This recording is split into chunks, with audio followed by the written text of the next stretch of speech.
can't contain Fern anymore. We can hold space for her, and we can feel her presence. We can know her love, and we can know that she lives in every one of us. And I know that this was such a special place for her, and so what I wanted to do really is to have something for her kids and her grandkids to know how she was loved here, and to know how she touched so many people's lives. And so what I'm going to do is bring the video camera around all the rest of the evening during the picnic, and let each of you, whoever would like, just be able to say how Fern touched your lives, and know that her granddaughter Kylie, who I'm sure you remember many times coming and signing, and her granddaughter Taylor, and our kids, Jennifer, to hear from all of you. So anyway, that's what we're doing. And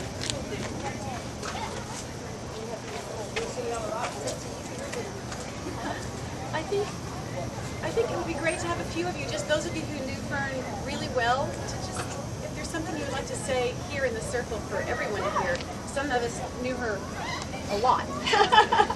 So I'll just begin by saying, if Fern is the reason that people came to my session the first time I came here, I met her in the stairwell, as we meet people, like in the bathroom in the stairwell. And she said, so what are you doing? And I said, well, I'm here, I'm going to present for my first time. And it was mind-body connection, and it was sort of new back, that was 1993. And she said, where are you? What room are you in? And I said, the science building, like, no, not science building, some other little building. And she went, oh. like nobody's going to come to that. They gave me this teeny tiny little classroom. They had like 20 seats in it. And so she single-handedly rounded up like 8 people. So there was Fern and the 8 in my session. And I think there were 18 evaluations filled out. You're telling Denny that now? That said stuff like, have her back next year. And interestingly, they're all the same handwriting.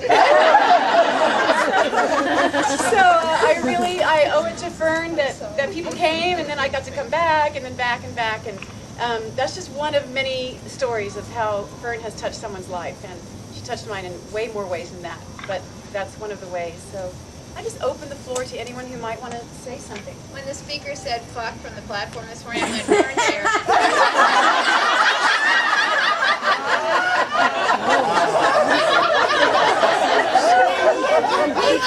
Fern's here, kiss the dig.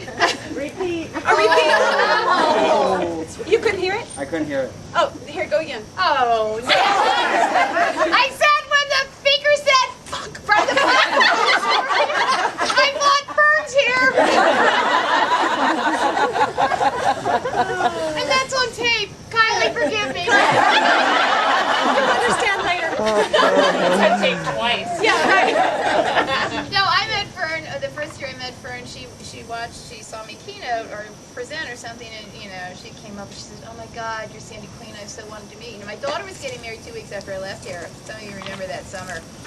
And I needed a drop-dead gold necklace to wear with my mother the bride dress, and I couldn't find one.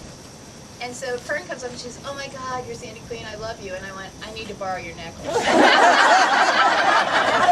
And she had this absolutely drop-dead gold necklace. That's how we met. So that was the beginning of our friendship. It's like, I really need your necklace. I've never had this off. Take it off. I promise I'll return it. For those of you who didn't know Fern, in the early days, she showed up here at this conference in like Chanel suits. Yes. Honestly. Oh yeah. Oh, she transformed, of course. But I remember coming into we had a certain place to sit with her on the bleachers, and she'd be out there in the bleachers in a Chanel suit with a bag that matched her shoes and nail polish that matched her lipstick. I mean, just the height of, yes. Remember? Yes. I got one. Go on. About 4 or 5 years ago, a Women's Wellness Wisdom, we decided to break for a silent walk, okay? So this was simply not possible for Fern and I. So we dropped back and we were talking despite the dirty looks from the group. And I want to tell you that at that time she said to me, and she said, Anna, she says, I'm really okay with what's happening to me. She says, and I'm ready for the transition whenever it comes. And in that moment, she really began the process of releasing me from my fears about death and the process. And she was there already. And she lived glorious years beyond that. Yes, she did. She did. And she enjoyed that. That's my memory. I met Fern actually in 1991 at a different wellness conference, the American Journal of Health Promotion Conference, and it was a rainy day in Hilton Head, and I think it was Michael O'Donnell's second conference, and everybody seemed to scatter, and then all of a sudden there were just three of us left. It was Fern, Kay Pfeiffer, and myself, and we said, well, what do we do? We can't, can't play tennis, can't do something outdoors. And we ended up going to one of those outlet malls,